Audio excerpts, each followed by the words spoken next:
Buddy, my name is Dave Good. I teach people how to play saxophone for a living, and I'm coming to you from inside my house again tonight instead of out in the garage. It's either hot or cold, and now it's cold outside.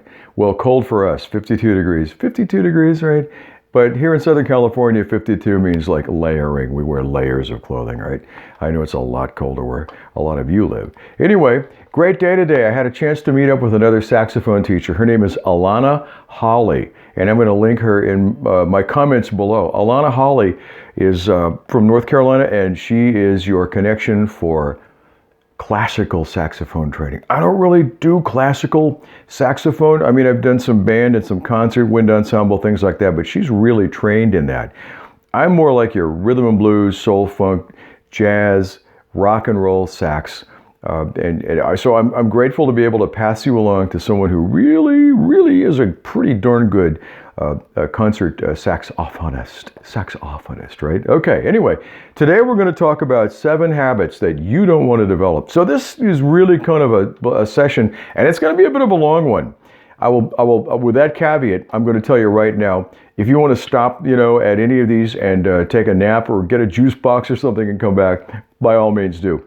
Got a couple of points I want to talk about, 7 to be specific, and they're really for beginning saxophone players, but then there are a lot of you who maybe have acquired these habits along the way. So this could be for you too. So number 1 is bullfrogging. Bullfrogging, what do I mean by that? Well, check this out.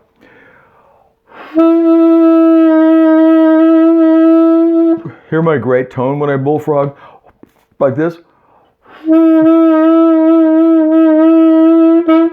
I got no embouchure, and now there are other ways to bullfrog too. Some guys will blow out their throats. You'll see throat blowout or cheek, but by all means, try not to bullfrog. Try not to let that habit start early because it's a tough one to get rid of. All right, just, relax, right? But don't like this to make a note. It's a really tough habit to break, and it doesn't help your tone. There are great saxophone players who do this. I mean, really great saxophone players who bullfrog, and they get great tone. But I'm not talking about them. I'm talking to you. So if you can avoid it, by all means, no bullfrogging, okay? Number 2 is fat fingers. I'm guilty of fat fingers. I'm using the alto tonight because I'm sure a lot of you are thinking an E flat as well. So fat fingering. Let me hold this up. This is what I mean by fat fingering. See how my fingers are laying flat and they're really covering, the keys up here, the key covers? Oh, no. What we want to do is have what one of my students, and I want to thank Samara for coming up with this, Lego hands, right? Curve your hand around, thumb, of course, on the post. You curve your fingers around and your fingertips touch the key touches. Oh yeah, fat fingers, not so good. That would never work on a clarinet, now would it? And that's, I think, part of why clarinet players make such good sax players when they transition up to saxophone, is that their fingers are a little bit more precise. But we get away with a lot of stuff here, and I catch myself fat fingering, and it really, the leverage is designed to be worked. The leverage to close the key is really these key touches. Not over here where you're mashing down the key, from inside. The key touches, and you get, I don't know if you get better tone, probably just a little bit maybe, but your hands feel better, your positions are better, and you're not going to accidentally bump into your palm keys in either account because you're using Lego hands. Your hands are curved around the saxophone, and as we all know, curved hands are happy hands. I stole that. I don't know who said that first. I didn't think of it. Okay, the opposite is spider hands. Now, I made that up. That's not an actual thing. Spider hands, okay? And that's when, people don't touch the keys at all. I mean, we're doing this, right? I mean, fingers are coming off, and they're all over the place, and the pinkies are in the air flying like little flags instead of on the G sharp key or down here on these 2 keys where they should be.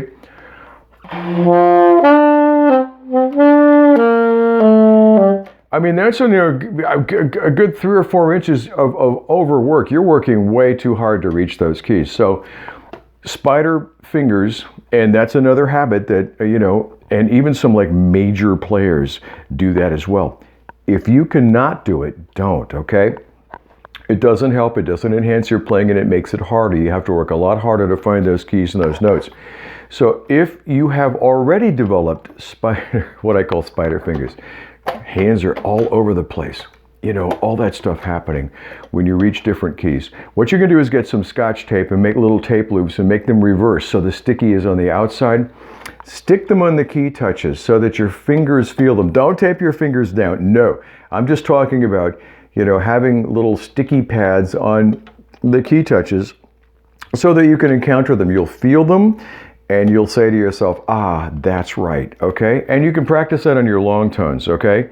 Do that on long tones when you have a lot of time to touch the key. And be aware in your mind, think about that. Are my fingers touching the keys? Now another guide are your pinkies, those 2 pinkies that are flapping in the breeze there. If this pinky is just gently touching the E flat D sharp key right here, and this pinky is touching the A flat G sharp key right here, just touching, not depressing them, but just touching them, the rest of your fingers can't go anywhere too far, at least, because they're all connected, aren't they? All right, so think about that. Those 2 fingers are kind of key, this pinky and this pinky. They'll help keep your hands from doing spider fingers, okay? All right, crummy posture is number 4. Number 4 on the list of bad habits that you don't want to develop is crummy posture. And I'm standing tonight, so I can't really, display crummy posture, but a lot of younger, students who have gotten an alto sax will sit in a chair, or they'll prop the sax against the knee like this. Let me see, I'll move the camera. You see that? They'll prop it like this, all right? They'll have it because it's kind of heavy and it's hanging from their neck, and, they're not sure they're not going to drop it. Or they'll sit in a chair that way and they'll prop it on their knees or their legs, or they'll have it so that they have to do this, right? And that's the problem with propping the saxophone up rather than letting it hang from the strap. I'm using one of these Jazz Labs harnesses. I love it, couldn't recommend it more. Wish they paid me, but they don't. I'm just giving you free will advice. I get nothing back for this. I'm just saying, I love it, it works, you will too, okay? jazzlabs.com. So what happens with bad posture is the saxophone does this, right? All right, it's doing this. Your lower lip is impacting the reed and preventing it from vibrating to its fullest extent. Ooh, we don't want to do that. And the other thing is your eyes are like this. Now you're looking at your sheet music, which is down here. I want your eyes looking straight at your music, straight at your music. It needs to be level. Not laying down here on the desk like this, and I want your horn like this. You want the horn, the mouthpiece? I'm talking with a mouthpiece in my mouth. That works, doesn't it? You can understand me, right?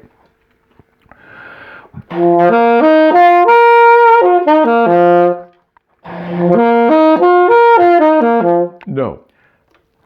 Yes. Want the mouthpiece to come straight out of your mouth, as straight out of your mouth as is humanly possible, okay? And you might want to get someone to, who's close to you to record you and record your playing of the saxophone from the side on a smartphone so you can look at it. I mean, you can't do this in a mirror. I mean, you can't do both. Well, maybe you can, but it's kind of hard. So it's easier if somebody would actually just make, like a little recording of you. And think about that. All right, again, think about it. You got to support the saxophone. You have to support the saxophone. And you want it to come straight out of your mouth, okay? That is a bad habit number 4, the crummy posture. I like to play, when I play a gig, I'm standing up. I'm not sitting in a chair. So it's even better if you practice standing up, all right? If you can practice, well, of course, now in band class, your teacher has you sitting down. But do sit up, all right? And do not prop the saxophone up. If you have problems holding it because, you're a little bit on the small side at this point, let's look at a better neck strap for you, okay? Okay, number 5. Here we are.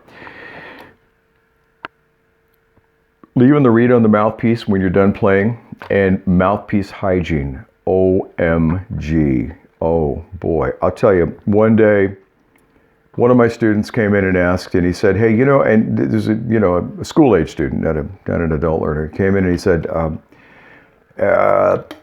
should I be cleaning out my mouthpiece?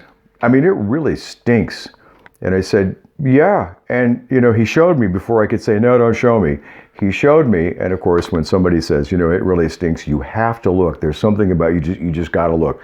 And I looked and, oh boy, yeah. So I sent him over to the sink, hot water, soap, the whole 9 yards. Wash that thing out. Wash your mouthpiece. Don't leave your reed on. Take your reed out of, the mouthpiece and rinse it a little bit in water. Put it back in the reed holder. I keep my reeds, my cane reeds. I keep all my reeds in the refrigerator. That's a different episode. I have a whole YouTube program on reed care. Cycle through and you'll find it, and it'll explain why and my numbering system, how I rotate my reeds. But don't leave the reed on your mouthpiece, right?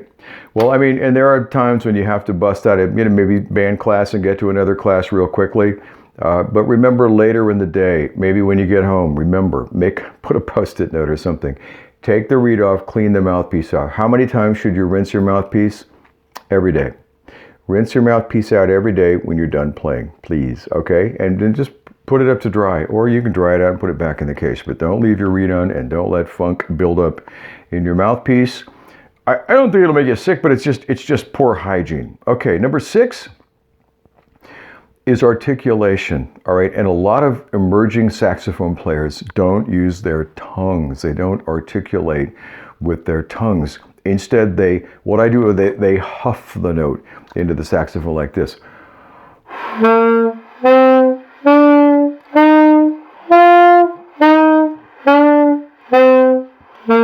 Huffing and bullfrogging go together.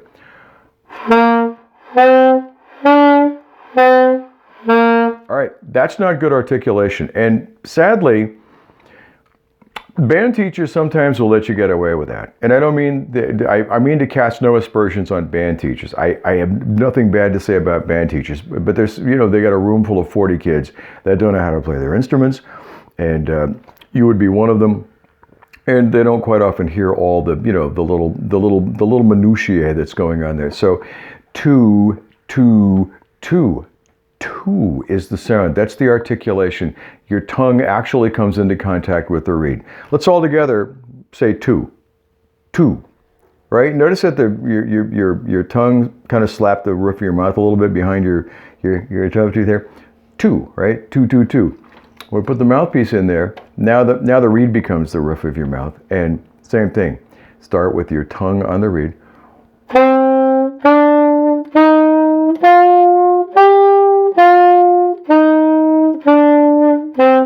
This is an everydayer. Every day you got to, work to connect your tongue and your fingers, your breath, and your articulation on your saxophone. None of this?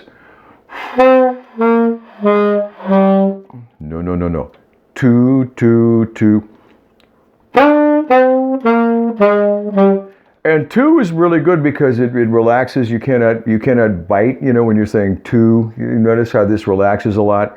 Ta-ta-ti-ti, no, none of that. No, none of that. Two, okay? Two. All right, that's number 6. Number 7. Man, we're at 14 minutes now. If you want to stop and go take a little break, take a little snoozer in the hammock, or go practice your arpeggios and then come back, that's fine too. Anyway, for those of you who are still with me, number 7, you hear a lot about proper air support. Air support. What the heck is air support? Well, the saxophone is an imperfect invention. It runs off of your human breath, right? We take in big gulps of air and we blow through the saxophone. Now, most of my emerging students will take just, pretty much just one big gulp of air and play till that runs out. And then maybe get another breath. Now, a lot of the early exercises and practice pieces in books like Accent on Achievement are very short, and you can get through those on one breath, but that doesn't help you. You want to be able to learn to take breaths in the process of playing. So we could take cross buns, that's a favorite, right?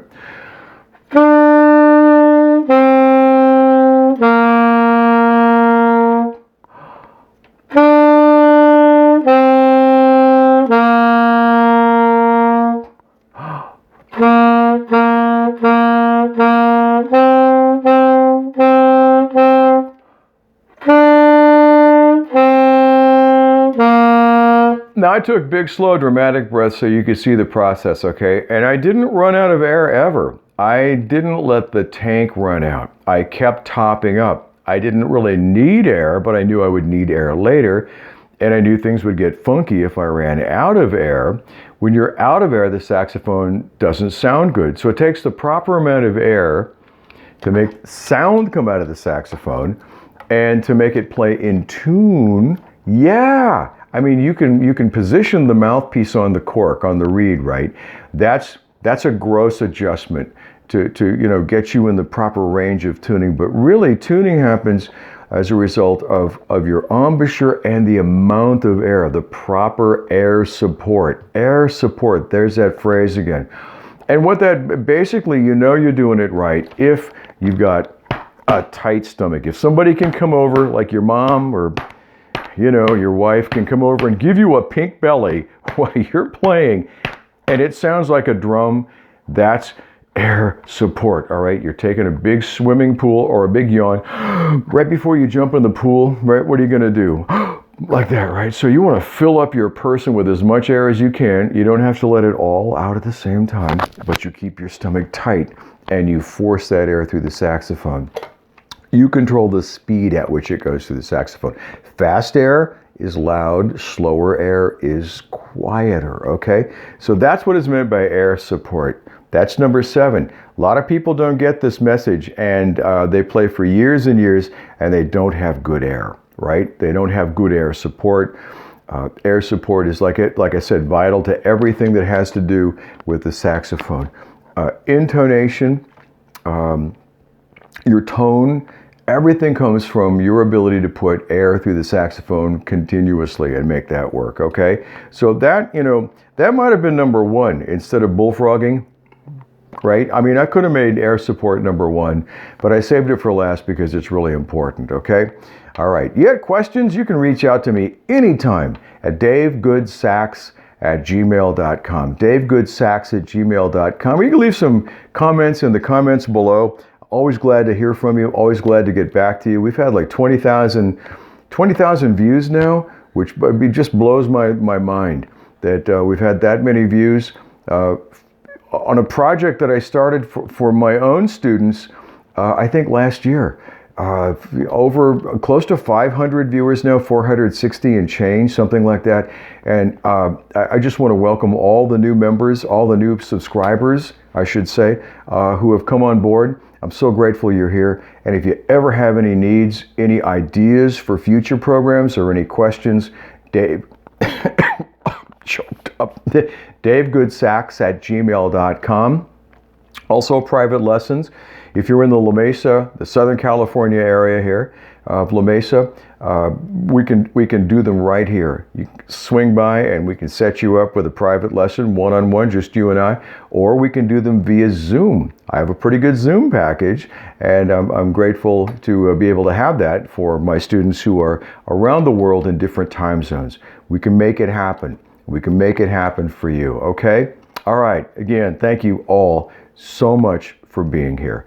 I enjoy communicating with you when you do, and I enjoy making these lessons. So let's keep this going. davegoodsax@gmail.com. Now try these out and make sure if you've already established any of these habits, they'll take a little while, all right, to work out.